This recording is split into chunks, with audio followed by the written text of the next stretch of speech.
Hello and welcome to another espresso machine demo. No, I'm not kidding. It's not an espresso machine, although it might look like one. Welcome to another Motion Industries how-to video. My name is Tom Clark. I am your host, and on today's how-to, we're actually going to show you how to change the element in an Eaton hydraulic filter. Yeah, that's what we're talking about today. So let's bring in Rob Biederman. He is from Eaton. Rob, welcome to the set. How are you, man? Hey, great. Nice to see you, Tom. I am excited, a little disappointed that it's not an espresso machine because you can always use a shot of espresso.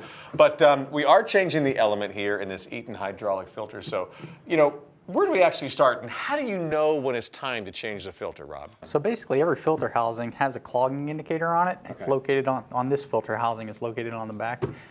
It can either send a visual signal or an electrical signal to your program logic controller to tell you when it's time to change. It's all preset, though. Those things are all preset ahead of time, so it knows, yeah, it's time to change it. We got to get this done. Correct. For this type of filter housing, it's either 22 psi or 36 psi. Differential pressure across the element. It tells you that it's clogged and it's time to change. How do we actually get started? What's our first process? So the first thing we want to do is... No, you're wrong! We actually have to put on our PPE. That was kind of a trick question for Rob. Make sure you always put in your proper PPE. For this one, we'd use gloves and glasses. We got them over there. We're not really going to use them because we just have a demo here. But remember, when we're in real life situations, we want to make sure you always do that because safety is always priority number one. All right, Rob, here we go. Okay, how do we get started? So first thing you want to do is you want to open your pressure balance valve. All right. And basically that's what... When you do that, it's going to allow pressure to equalize in both filter housings. It's basically a small port there. And what that's going to allow is make it easier for you to change over your main valves. All right, so now with this arrow right here pointing, that means this is our good element. That's the one that's working. Correct. Okay, and this is the one that we're actually going to change. Exactly. Okay, good. So this one is offline now.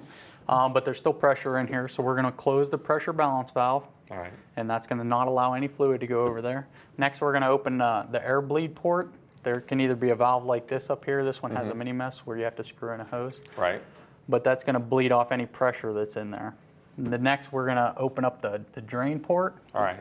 And allow all the fluid to drain out of there. And we want to do that for a couple reasons. Number one, could get burned. There could be some hot stuff in there. But it's just like a car filter. Right? You don't want any of that old oil or whatever that's in there. So you get everything out, make that nice and clean and flushed out so you can put in the new element. We also want to take that oil to a proper receptacle. We don't want it to go on the shop floor or in the environment for that matter. Yeah, take care of the environment. I like that. Okay, what do we do next? So all the fluid's drained out of it. Our filter is offline. Now we can take the cap off. We're good? Okay. We're good. You happen to have a torque wrench over there? Wink, wink, do. Nudge, nudge. I knew you would. There You're you a go. good man. All right, I'm going to start torquing all these bolts. We'll be back in just a second here. So let's get started. There we go. Okay. All right, we've got our last bolt done. We are all good. Now we can just take this off, right? Correct. Okay, we are good to go. All right, what comes up next? So now you would theoretically pull out the old element that's in there, but there doesn't appear to be an element in there. Nah, we don't have. We'll just pretend that there's an old element in there. All right. So now you want to put a little bit of grease on the O-ring for the element. Okay, we did that ahead of time, but that'd be in here, and that's going to help it slide down there a Correct. little bit easier. And then we put that in right here. Oh yes, that one down there a lot easier. Okay, I noticed we have an O-ring on here. I'm just going to take a shot here. We're going to change that, aren't we? We are. Now, why do we want to do that? You never use an old O-ring because it compresses when you torque it down and it will get flat. You always want to change out your old O-rings. See that? You got an O-ring going all around the outside right here. Correct. Okay, so we would do that. We would line everything up. We would put our bolts in. We're good to go.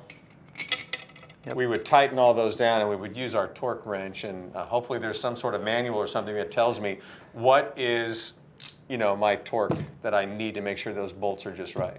Yep. Look in your product manuals. They'll have torque specifications for tightening the lid down. Okay, so we tighten everything down, we torque it, we're good to go. How do we get our machine back operational? So the first thing we're going to do is close the drain valve, make sure no fluid comes back out of the filter housing. Closed up. We're going to leave the air vent open. We're going to open our pressure balance valve. And basically this is going to allow fluid, again, to go from one side to the other side.